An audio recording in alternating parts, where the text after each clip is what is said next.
Hi guys, and welcome back to another fly tying tutorial. The fly you see in the vise is a simple beaded bloodworm pattern. So without further ado, let's get into it. The hook in the vise then is a Hanak H300 barbless hook. This one's at size 12, it's on a medium wire and it's finished in black nickel.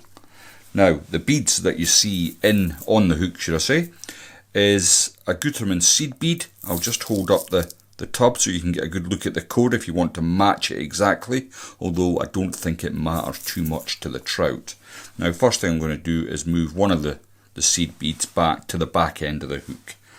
Next thing then, I'm going to add my thread, which is Troutline's Champion thread, and this is A4 code, and I'm going to just get enough wraps. Now I've already pre-waxed this thread, and that's what the residue you might see there, just to hold it into place. Now the little sparkle that you've seen on the top and the tail of the fly is some really small, extra small crinkle flash, and I've already taken a strand out of the shank there. What I want to do is fold it in half and then catch that just in exactly behind the bead. Couple of turns. Once I've done that, I can bring this towards the back of the hook and just get another couple of thread wraps in, just to hold it out in place. Now I'm going to come in with my whip finisher and cast my thread off. Just missed the hook there, and then that can be taken off for the moment. Now at this point I'm going to just trim this up to make it a little easier to manage. Now I'm not discarding this because I'm going to use this shortly for the tail as well, so just putting that down to the side. Next thing I'm going to do is bring the other seed bead up, and that's going to clamp in right behind the other seed bead. So I'm going to cast my thread back on. It's the same thread.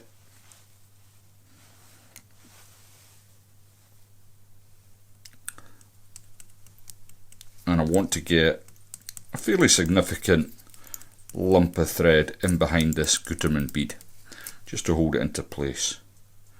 Now what you'll find is when you're building up a lump of thread like that, it will want to slide down the shank of the hook, and just let it. So what you want to do is create like an on-ramp, if you like. So that's going to hold that into place. I can then remove my waste, and then I'll come in, and at this point I'll trim these to the length I want, which is about 1/8 of an inch. That looks pretty good. So I want to pick up my waste piece of crinkle flash, which I told you not to discard, so if you threw it in the bin, please do dig it back out. You don't want to be wasting money. And then you can catch in your crinkle flash. Now try and keep it on top of the shank as you're going down the body of the fly. Now with this, I've tried this several different ways, and I'll be honest with you, to look at as a fly tyer, this is the most aesthetically pleasing look to the fly. If you're tying for other fly tyers or photographs, tie it like this. If you're tying to go and catch fish, tie it half the body distance. It does make a difference, believe it or not, and it is very effective. This time of year, if you've got any sense, you're indoors tying flies, or you are wrapped up warm grayling fishing. But if you are one of these anglers that go to still waters at this time of year and still carry on fishing, then hanging something of this ilk underneath an indicator or a bung will surely see you catch a few fish. Now I'm just adding in a 0.01mm wire rib here. Sorry, I don't have the bobbin to hand. This is just on my bench, and I'm going to catch that in. It's just misbehaving there. Now you might think, oh, the body's a bit messy at the minute, but that's not a problem, because what we're going to do now that I've tied in most of the material from my body is we're going to cast off our thread.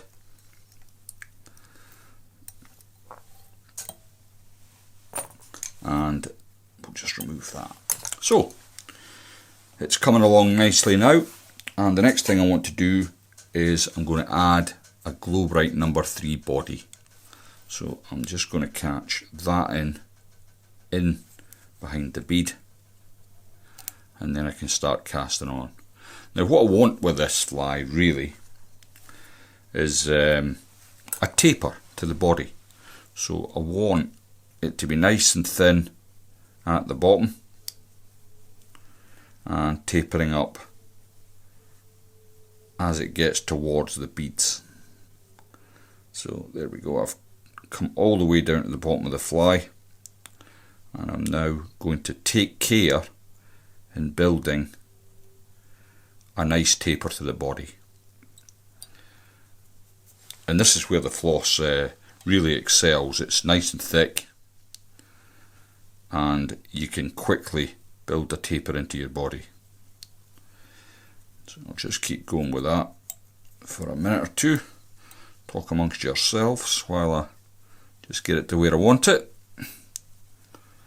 And then as I get up to the bead, I can just rest that behind the bead.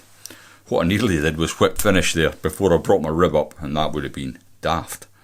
So I'm going to bring the rib up. I don't want particularly close turns with this. It's just another item that in these cold winter months when the sun is out, it's low in the sky, and you want as much sort of glint and silver works particularly well. I've tried it with gold, it's not as good, but the silver seems to work really well. And just remember that tip. Half the size of this body is what you want really, but it doesn't look quite as good when you're tying them up. So I've caught that in. I'm going to grab the wire and just helicopter that away. And what I can do now is come in with my whip finish tool on the floss. And I do hate whip finishing with floss because it never looks quite right when you cut away the edges. It's got a very bad habit, even with the sharpest of scissors, and these are pretty good, of leaving a bump that you don't want. So far so good. We've got the fly, it's nearly ready. Now you can complete this in a couple of different ways. You could use varnish. Now it takes maybe 2 or 3 coats of varnish, and you've got to dry the coats of varnish in between. Or you can use super glue, and again there is some drying time involved with that. So what I'm going to do today is use some of the Uphaven's clear resin, and I'm going to get some onto a needle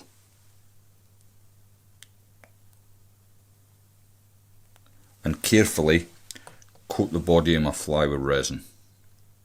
Now what I don't want to do is get any resin onto my crinkle flash, because that will make it completely immobile, and I don't want that.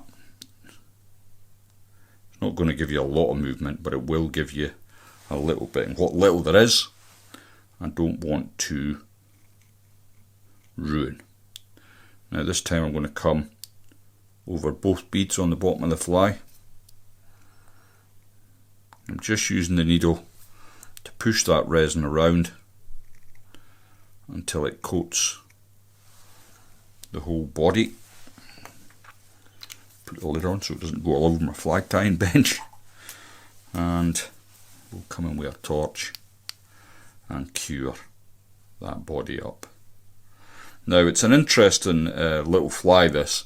I've tied similar things in the past for bloodworm patterns, but I got the inspiration for this one from the Umpqua site. They do lots of fly tying patterns. If you're based in the US, I don't think there's a supplier of them here in the UK, but it was an interesting looking pattern, and I just thought it would work quite well for you. It's something I've had for a while, and I thought I'd share. So there we go. Thanks very much for tuning in, and as always, if you got something out of the video, please leave it a like, and I'll see you all in the next one.